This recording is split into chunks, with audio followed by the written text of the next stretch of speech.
দিল্লি কাশ্মীর ঘুরে এবারের যাত্রা ট্রেনে আবার নিউ জলপাইগুড়ি, সেখান থেকে যাব সিকিমে পেলিংয়ে। ট্রেনটি অনেক লেট করে নিউ জলপাইগুড়িতে নেমে দেয় রাত 3টায়।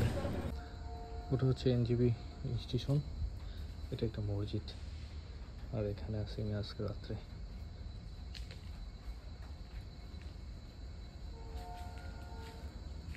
দিল্লি থেকে এনজিবি ট্রেন ছিল অনেক রাত্রে, আস্তে আস্তে 11:30 বেজে গেছে। আর আজকের যাত্রা হবে সিকিমের পেলিং। এখন হচ্ছে আমি এনজিবি স্টেশন রেল, তো এখান থেকে সাদা অটোতেগুলো যেতে হবে এসএনটি বাস স্ট্যান্ডে।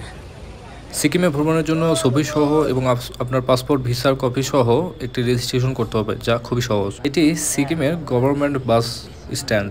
এখান থেকে সিকিমের বিভিন্ন জায়গায় আপনারা যেতে পারবেন। 10 তারিখ থেকে গ্যাংটক পেলিংয়ের বাস ছাড়বে, এখন অফ। তো এখানে শেয়ার ট্যাক্সি পাওয়া যাবে। রেজিস্ট্রেশনটি আপনি এখানে শিলিগুড়ির এসএনটি বাস স্ট্যান্ডেও করতে পারবেন, অথবা সিকিমের প্রবেশের সময় চেকপোস্টেও করে নিতে পারবেন। শিলিগুড়ি থেকে সিকিমের বিভিন্ন জায়গার বাস ভাড়ার তালিকা। এখনও শিলিগুড়ি থেকে পেলিংয়ের বাস সার্ভিসটি বন্ধ আছে, তাই আমাকে শেয়ার ট্যাক্সিতে যেতে হবে বা সমতে যেতে হবে। তাই শেয়ারে যাওয়ার জন্য কনফার্ম করে নেই, এরপর সকালের খাবার খেয়ে নেই। এরপর আমাদের শিলিগুড়ি থেকে পেলিংয়ের উদ্দেশ্যে যাত্রা শুরু হয়। তবে এই গাড়িটি ডিরেক্ট পেলিংয়ে যাবে না, আমাকে কয়েকটি গাড়ি চেঞ্জ করে তারপর পেলিংয়ে পৌঁছতে হবে।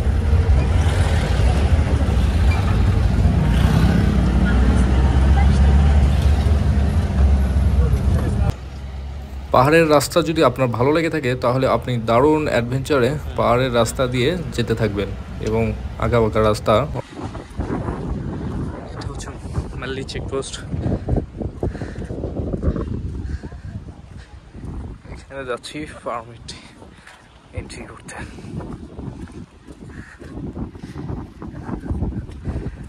এটা কোন একটা ফিল দেবে চেকপোস্টে। রেজিস্ট্রেশনটি সহ চেকপোস্টে আপনাকে আপনার পাসপোর্টটি নিয়ে যেয়ে দেখাতে হবে। এরপর আপনার পাসপোর্টে এন্ট্রি সিল দেবে এবং ঠিক একইভাবে যখন আপনি সিকিম থেকে এক্সিট করবেন সেরকম পাসপোর্টটি শো করলে এক্সিট সিল দিবে, না হলে আপনি পরবর্তীতে ভিসা পেতে সমস্যা হবে বা ইমিগ্রেশনে এক্সিটের সময় সমস্যায় পড়বেন। এরপর গাড়িটি আমাদেরকে জোরথংয়ে নিয়ে যেয়ে থামায় এবং এখান থেকে আলাদা ট্যাক্সি করে আবার পেলিংয়ের উদ্দেশ্যে রওনা দিতে হবে। পেলিংয়ের জন্য টিকিট কেটে রাখি, গাড়ি ছাড়ার অনেক সময় আছে, এজন্য আমরা বাইরে বাজার একটু ঘুরে ঘুরে দেখি। এবং আমার সাথেও আরও 3 জন ছিল, তারাও পেলিংয়ের দিকে যাবে। সিকিমের একটি ব্যাপার আপনি খেয়াল করে দেখবেন, তা হচ্ছে খুব পরিষ্কার পরিচ্ছন্ন। এনারা খুব পরিষ্কার পরিচ্ছন্ন থাকতে পছন্দ করে। কত করে নিল এটা? খেয়ে পরে বলবো। না এমনিতে কত দাম? এই করে 100 টাকা।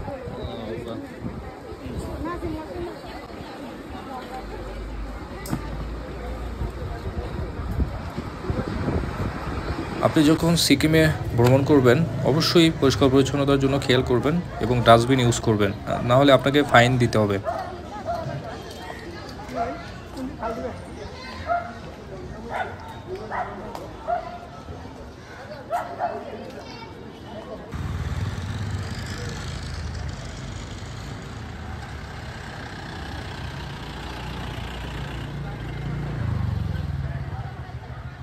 ঘুরতে ঘুরতে আমাদের গাড়ির সময় হয়ে আসে এবং আবার আমরা পেলিংয়ের উদ্দেশ্যে রওনা দিই। পথগুলো অনেক সুন্দর, পাহাড়ের গায়ে বেয়ে বেয়ে পথগুলো। জরথং থেকে সারা গাড়ি আমাদেরকে আবার গেজিং নামে জায়গায় নামিয়ে দেয়। এখান থেকে আবার আরেকটি গাড়ি করে পেলিংয়ে উঠতে হবে। অবশেষে পেলিংয়ে পৌঁছে যাই এবং আমার হোটেলে চলে আসি। এটি সিকিমের পেলিংয়ে অবস্থিত হোমস্টে, যেটির মনোরম পরিবেশে অবস্থিত। আপনারা চাইলে চেক করতে পারেন, ডিসক্রিপশনে লিংক দেওয়া থাকবে। সারাদিন জার্নি করে এসে উষুম পানিতে ফ্রেশ হয়ে রাতের গরম গরম খাবার সেরে নেই। এটি সিকিমের পেলিং থেকে কাঞ্চনজঙ্ঘার ভিউ, অনেক মনোরম দৃশ্য আপনি সকালে উঠলেই দেখতে পারবেন। সবুজ পাহাড়ের পেলিং থেকে পর্বতমালার সুন্দর ভিউ উপভোগ করতে পারবেন এবং হোমস্টেটির চেক ইন করতে পারেন, ডিসক্রিপশনে লিঙ্ক।